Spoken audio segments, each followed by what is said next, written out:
Conceptually जानने वाले हैं वो है आपका वर्क, एनर्जी एंड पावर। आपके सिलेबस के अकॉर्डिंग जो चीज़ें आपके लिए ज़रूरी है वो चीज़ें हम इसमें डिस्कस करने वाले हैं। तो स्टार्ट करेंगे आपका वर्क से। अब देखिए, वर्क आपकी भाषा में वर्क कुछ और है और साइंस की भाषा में वर्क को किसी और तरीके से बताया जाता है। Clear? The definition that you are getting for work in the actual life that is different from the definition which is for in scientific terms the definition for work is totally different. For example, एक example लेते हैं कि मैं इस दीवार को push किए जा रहा हूँ। क्लियर? मैं इसको धक्का दिए जा रहा हूँ and I have started to sweat. Clear? पसीना निकलना शुरू हो गया, मतलब मैंने इतना वर्क कर लिया है। मेरी भाषा में मैंने काफ़ी वर्क कर दिया है, मैंने बहुत एनर्जी वेस्ट कर दी इस दीवार को पुश करने में। लेकिन साइंस की भाषा में इसमें वर्क डन क्या आता है? जीरो। अभी कहाँ से पता चलता है कि वर्क डन जीरो कब होगा और कब नहीं होगा?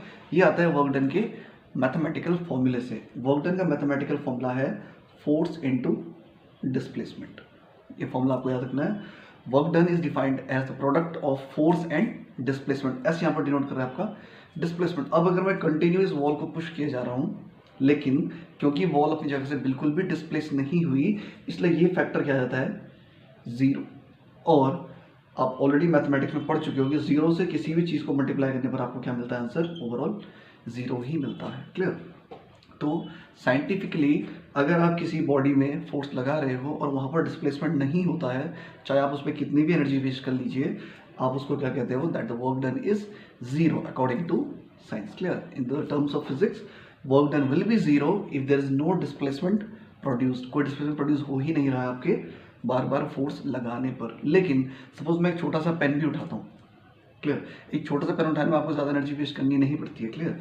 छोटा सा पेन आपने उठाया और उसको डिस्प्लेस करके कहीं और रख दिया, आपने एक फोर्स लगाया और पेन को कहीं पर डिस्प्लेस करके रख दिया, डेफिनेटली वहाँ पर work done does not equal to zero. क्यों? क्योंकि जिस पे आप वर्क कर रहे हो, जिस पेन पर आपने फोर्स लगाया है, उसमें आपको क्या मिला है?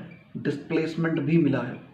क्लियर? जिसको हम डिनोट कर रहे हैं आपके एस से। क्योंकि डिस्प्लेसमेंट भी मिला है, इसलिए डेफिनेटली फोर्स इनटू डिस्प्लेसमेंट कुछ ना कुछ आंसर आपको देगा। जीरो के अलावा कुछ भी आंसर आपको दे देगा। ठीक है? So work done is defined as the product of force and displacement. और आपको ध्यान रखना है, वर्क डन तभी माना जाएगा जब आप क्या करते हो? किसी बॉडी को डिस्प्लेस कर देती है। तो बेसिक टर्म्स आपका वर्क के बारे में। अब आपको वर्क के टाइप्स भी देखने हैं, कितने टाइप के वर्क होते हैं। जो एक्चुअल आपका फॉर्मूला है वो है आपका W equals to F S cos theta. आपको याद रखना है, F S cos theta. Trigonometry में आप पढ़ चुके हो, ज्योमेट्री में आपने पढ़ा है कॉस थीटा क्या होता है। Clear? Cos theta equal to, देखिए आप इस ट्रिक से इसको याद कर सकते हो, H H B P V P upon H H B. तो कॉस थीटा का कौन सा वाला पार्ट होता है? ये वाला।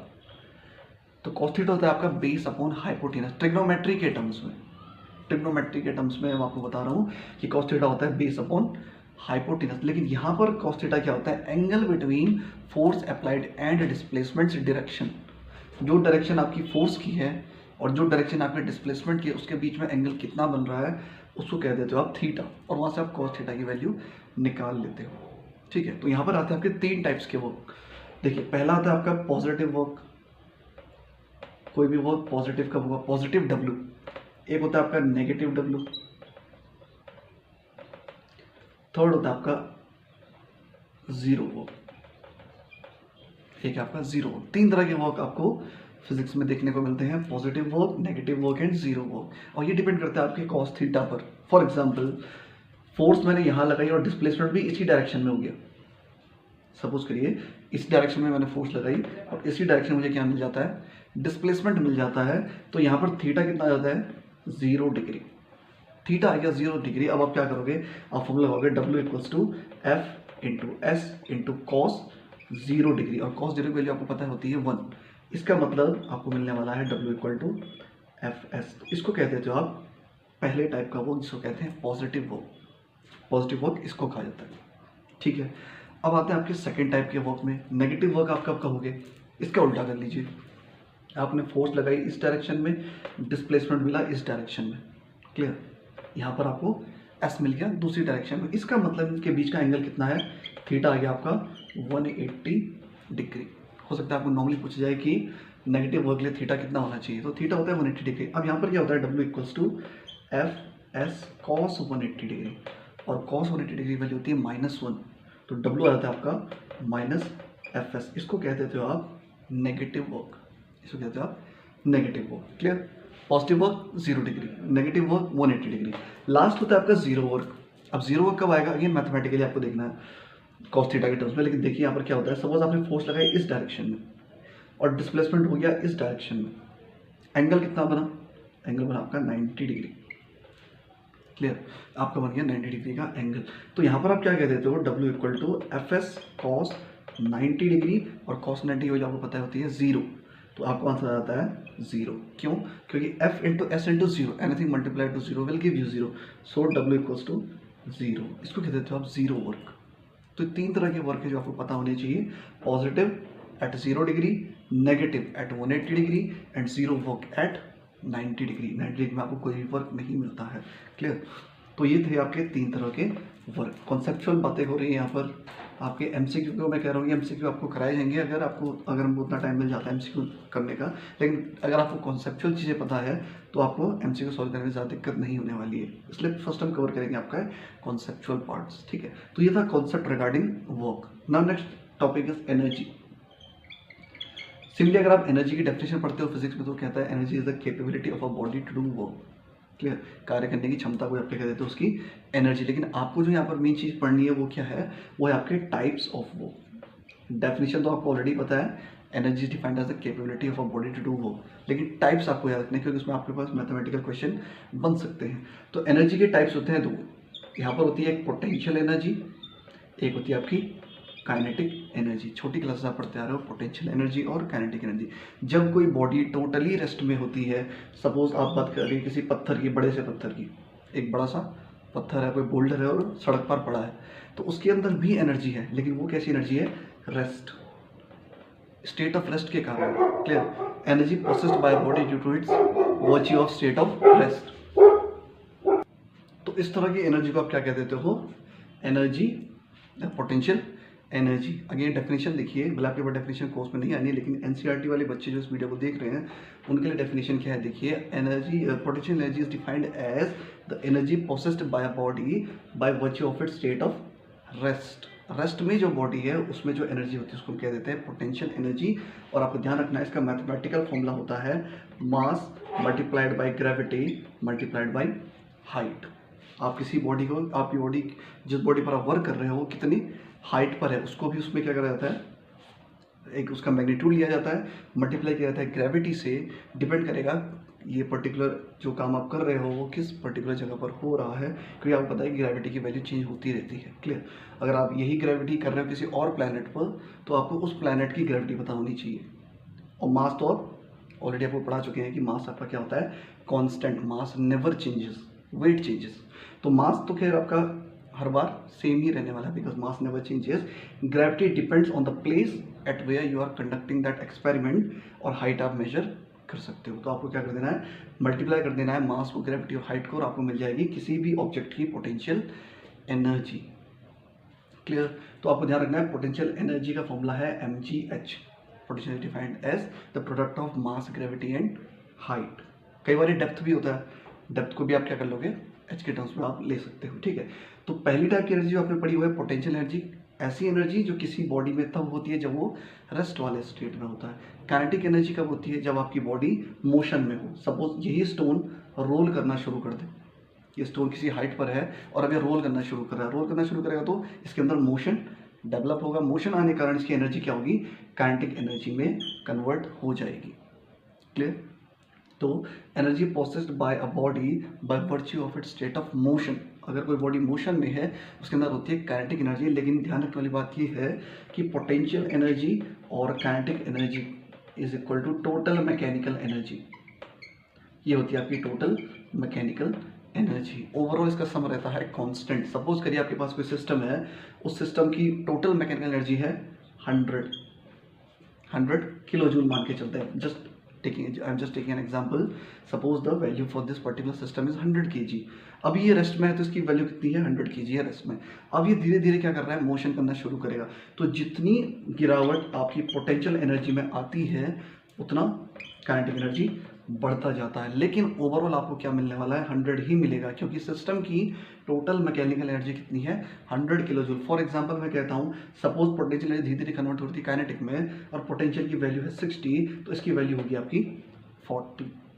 अगर ये हो जाता है आपका टोटल मोशन में आ गया तो अब ये क्या हो जाएगा 100 किलो जूल, ये हो जाएगा 0, क्योंकि वो बॉडी अब पूरी तरीके से अपनी एनर्जी किसमें कन्वर्ट कर चुकी है, काइनेटिक एनर्जी में। लेकिन ओवरऑल जो सम रहता है वो सिस्टम का कांस्टेंट होता है। This is not a value for all the system. I am just taking a particular example जहाँ पर किसी सिस्टम की वैल्यू कितनी है, एनर्जी की वैल्यू कितनी है 100 किलो जूल मैकेनिकल एनर्जी, तो ये उसका एग्जांपल है। अदर सिस्टम में डिपेंड करेगा उनकी टोटल एनर्जी कितनी है, वहाँ पर भी ये रूल फॉलो होगा।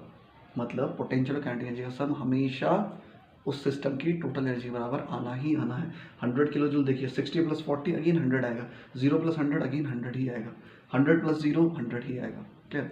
तो मैकेनिकल एनर्जी होता है आपका सम पोटेंशियल और काइनेटिक एनर्जी का। अब देखते हैं इसका भी मैथमेटिकल फॉर्मूला क्या है। काइनेटिक एनर्जी का फॉर्मूला होता है आपका ½ mv²। काइनेटिक एनर्जी का मैथमेटिकल फॉर्मूला है ½ mv²। ये कहाँ से आया? देखिए ये आता है आपका, सपोज आपके पास कोई बॉडी और आपने उस बॉडी पर क्या लगा दिया, एक फोर्स लगा उसे स्टॉप कर दिया।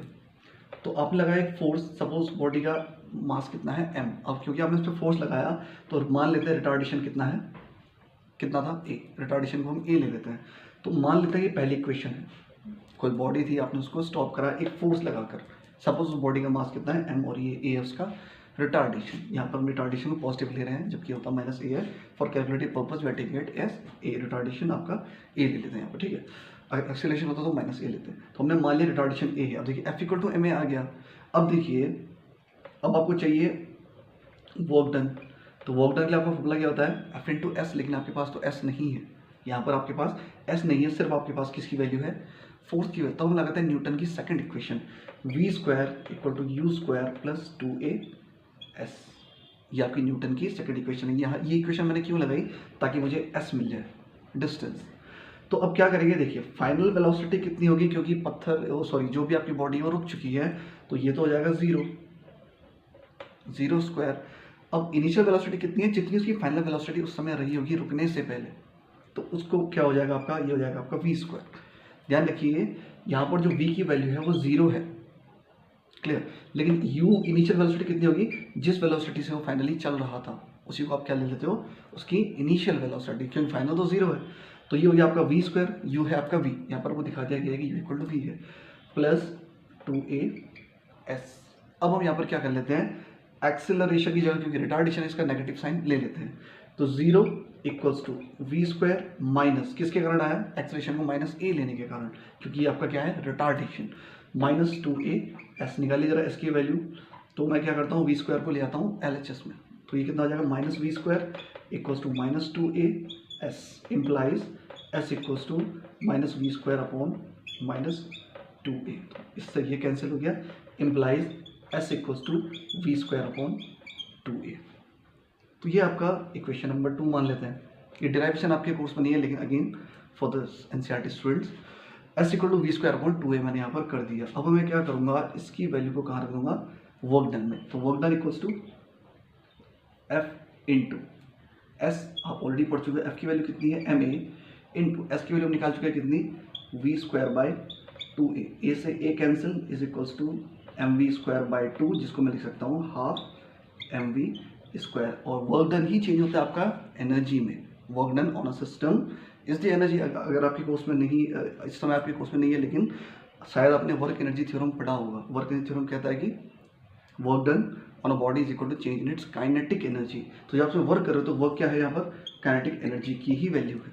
Work is convertible to energy. और क्योंकि ये बॉडी मोशन में थी तो आप पोटेंशियल एनर्जी नहीं ले सकते। आपको डाउट नहीं होना चाहिए कि मैंने यहाँ पोटेंशियल क्यों नहीं लिया, क्योंकि बॉडी किसमें थी, आपकी मोशन में थी, तो उसको कौन सी एनर्जी प्रोसेस कर रही हुई, काइनेटिक। इससे आपका डेरिवेशन बन जाता है काइनेटिक एनर्जी = ½ mv²।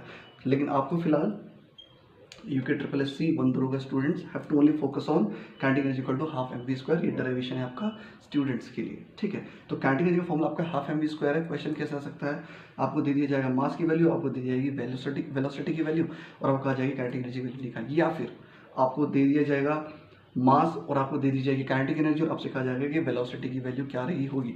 तो आपको उसमें ये पर्टिकुलर फॉर्मूले को यूज करना है, kinetic energy = ½ mv²। So energy is a capability to do work. It is of two types, potential energy and kinetic energy. Potential energy is the energy possessed by a body by virtue of its state of rest और अगर virtue state of motion हो जाए तो आप उसको कह देते हो काइनेटिक एनर्जी। क्लियर। अब एनर्जी की डेफिनेशन, एनर्जी की यूनिट क्या होती है, ध्यान रखिए, एनर्जी की यूनिट वही होती है जो आपकी वर्क की यूनिट होती है, वो होती है आपकी जूल। क्लियर, ध्यान रखिए, जूल एनर्जी की भी यूनिट होती है और आपकी वर्क की यूनिट भी होती है। ठीक है, अब आते हैं जरा पावर पे। What is power? The power defined as the rate of doing work, rate of doing work, किस रेट से आप काम कर रहे हो उसी को कह देते हैं पावर। ठीक है, जैसे सपोज मैं बात करता हूँ 1 किलोवाट आवर मैंने कह दिया। अब 1 किलोवाट आवर का मतलब समझिए, मतलब एक अप्लायंस है या एक बॉडी है जो 1 आवर में 1 किलोवाट एनर्जी यूज कर रही है, ये होता है आपका पावर का मतलब। अगर कोई 1 किलोवाट आवर आपको कोई अप्लायंस पर दिख रहा है जिसमें आपकी रेटिंग लिखी होती है, तो 1 किलोवाट आवर का मतलब ये है कि 1 घंटे में कितना एनर्जी अब्सॉर्ब करेगा, यूज करेगा 1 kilowatt energy. Rate of power equal to work done upon time, कितना वर्क कर रहा है किसी पर्टिकुलर टाइम में, और इसकी जो यूनिट होती है वो क्या होती है, देखिए वर्क डन की आपकी जूल अपॉन टाइम की होती है आपकी सेकंड। ये हमने पहले भी सीखा था कि आपको यूनिट्स कैसे निकालनी है, फॉर्मूले को रखकर पहले फॉर्मूला लिखना है। तो वर्क डन की वैल्यू आ गई, सॉरी यूनिट आ गई जूल, टाइम की यूनिट आ गई सेकंड, अब सेकंड जाएगा ऊपर तो हो जाएगा जूल पर सेकंड, और इसको आप क्या कहते देते हो वाट, इसलिए मैंने लिखा किलोवाट। किलोवाट मतलब यहाँ पर 1000 वाट, आप जानते हैं कि 1 किलो में कितना होता है 1000, तो यहाँ पे कितना हो गया 1000 वाट। इसका मतलब अगर ये कोई अप्लायंस है तो ये एक आवर में कितना ले रहा है 1 किलोवाट एनर्जी एब्सॉर्ब कर रहा है या 1000 वाट एनर्जी एब्सॉर्ब कर रहा है। ठीक है, तो जूल पर सेकंड इक्वल टू वाट। अब अगर आपसे कोई कह दे कि आप 1 वाट को डिफाइन करिए, how to define 1 watt? 1 watt can be defined with the help of this function 1 joule per second by using this। Joule पर सेकंड को ही आपने क्या कहा था 1 वाट कहा था। इसका मतलब अ बॉडी एब्जॉर्बिंग, इसको आप कह सकते हो या यूज भी कह सकते हो। ठीक है, a body absorbing 1 joule in 1 second is said to be of power 1 watt। तो 1 वाट एक ऐसी बॉडी की बात की जा रही है 1 वाट के लिए जो 1 सेकंड में 1 जूल एनर्जी को यूज कर रहा है। ऐसे आपको किसी को आपको दे दिया 10 किलोवाट कि 10 किलोवाट आवर, इसका मतलब क्या है 10 किलोवाट आवर का मतलब ये है कि 1 आवर में ये कितना यूज कर रहा है 10 kilo joule. Okay, 10 kilowatt hour, इसको कह सकते हैं 10 किलो वाट। आप अलग कर लीजिए और टाइम को आप 1 आवर। ठीक है, और आपको पहले ही पढ़ा चुके हैं कि rate of doing work. Okay, so consumption of energy कितना हो रहा है 10 किलोवाट, कितने टाइम में 1 आवर में। तो अप्लायंस की रेटिंग ऐसे की जाती है 10 किलोवाट आवर, मतलब 1 आवर में 10 किलोवाट एनर्जी एब्जॉर्ब करने वाला है। ठीक है, तो ये था आपका conceptual knowledge work energy and power का। ध्यान रखिए आपको इसमें मैथमेटिकल फॉर्मूले याद रखने हैं और आपको हर चीज़ की यूनिट पता होनी चाहिए। वर्क की यूनिट क्या है, एनर्जी की यूनिट क्या है, पावर की यूनिट क्या है, या कोई आपको अप्लायंस की रेटिंग दे दी जाए और आपसे कहा जाए कि ये रेटिंग के हिसाब से इस टाइम में ये कितना एनर्जी एब्जॉर्ब कर रहा है, तो ये आता है आपका, इस तरह क्वेश्चन आपको मिल सकते हो। ध्यान रखिए अगेन आपको क्या याद रखना है, अगर आपको सिंपली किसी चीज़ की यूनिट याद है तो आप उसका एक्सपेंडेड फॉर्म भी याद करिए। एक्सपेंडेड फॉर्म मतलब इसमें अभी आपको कह दिया कि आपको 1 वाट तो ठीक है, आपसे किसी ने कहा कि what is the unit of power, तो आपने कहा कि what is the unit of power. लेकिन अगर आपको कह दे that 1 watt can be written in the form of, आपको 4 ऑप्शन दे दी जाएंगे, जैसे आपको दे दिया जूल सेकंड या जूल पर सेकंड, जूल सेकंड -2 या जूल टू सेकंड -3, कुछ ऐसा दे दिया। क्लियर, तो आपको इसका एक्सपेंडेड फॉर्म भी याद रखना है, तो आपको किस पर टिक करना है जूल पर सेकंड में। तो जितनी यूनिट्स आप याद करें उसका एक्सपेंडेड फॉर्म भी याद करिए और उसकी पर्टिकुलर यूनिट भी याद करिए, जैसे जूल पर सेकंड में हम क्या कह सकते हैं, वॉट कह सकते हैं। क्लियर, तो ये था आपका conceptual knowledge regarding work energy.